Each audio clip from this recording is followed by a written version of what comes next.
YouTube 3D printed life here. Ignore the massive mess and the strange recording situation, but this is a massive printer, and quite frankly, I don't think it's going to fit on my desk.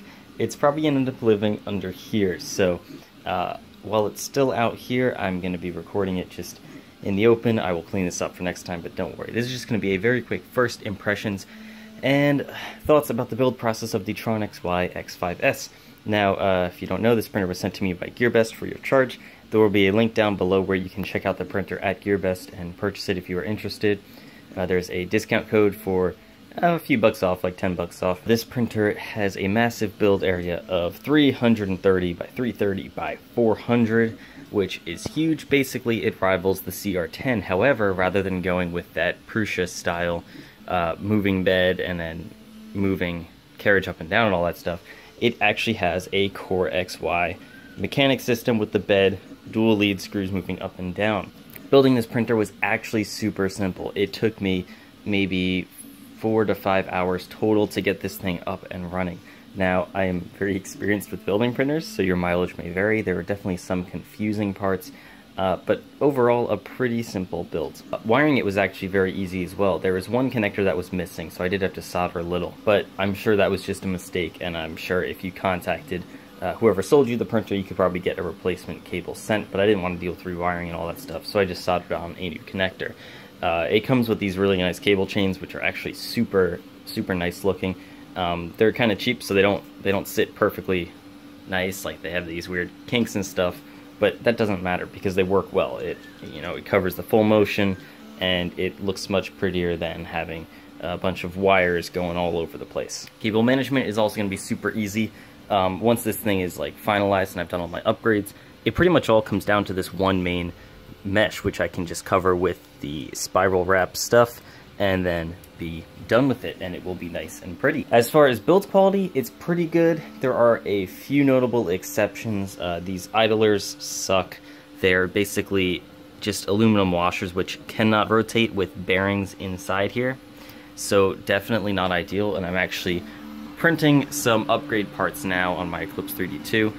These new idlers are one of those. Additionally, the belt layout is far from perfect, very far from perfect.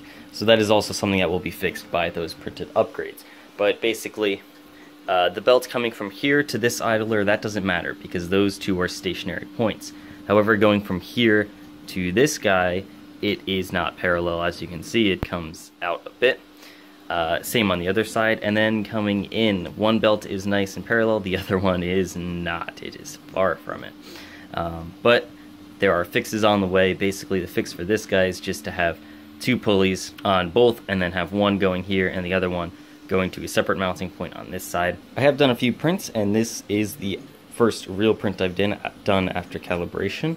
It is very nice. There are a few random blobs and zits, as you will notice, which is, I believe, just a Simplify 3D setting. I had the wipe turned on, and it seemed that trying to wipe with this guy just caused issues. I'm guessing that in the firmware they have turned the acceleration and the jerk way down low, because while it is a fairly rigid printer, it is not the most rigid, and with these belts the way they are, you cannot get them very tight, otherwise you will restrict motion at the ends. So basically you need to have that low acceleration, low jerk in order to have successful prints.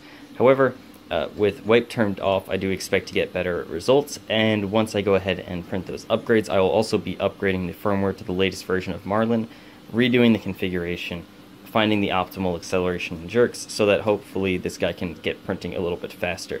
This print took, I believe, about 4 hours with the 0.4mm nozzle, so not super fast, but the print quality is pretty good.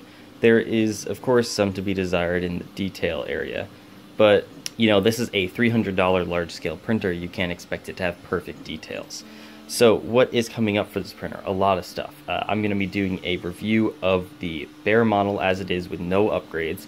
I will then be doing videos about all the upgrades I'm doing, how I'm doing them, how you can do them yourself, like, these guys and those guys and stuff. I'm probably going to be upgrading to an E3D Volcano. I may upgrade the extruder, I may not sure on that yet, and all that stuff, so I'll be doing videos about all those upgrades. Once those upgrades are done, I will be doing another review of the upgraded version, because basically if you buy this printer, you should expect to be doing some upgrades. So really, reviewing the model as is isn't quite fair, because really the point of this printer is you're buying it for the potential. It has an awesome frame, it has pretty good mechanics and a nice bed and all that stuff. The framework is there, it just needs a little bit of fine tuning to get it where it should be. So stay tuned for those videos. Again, link will be down below if you are interested in purchasing. And that is pretty much all for this video. Thank you guys for watching. Hope you enjoyed. I'll catch you later.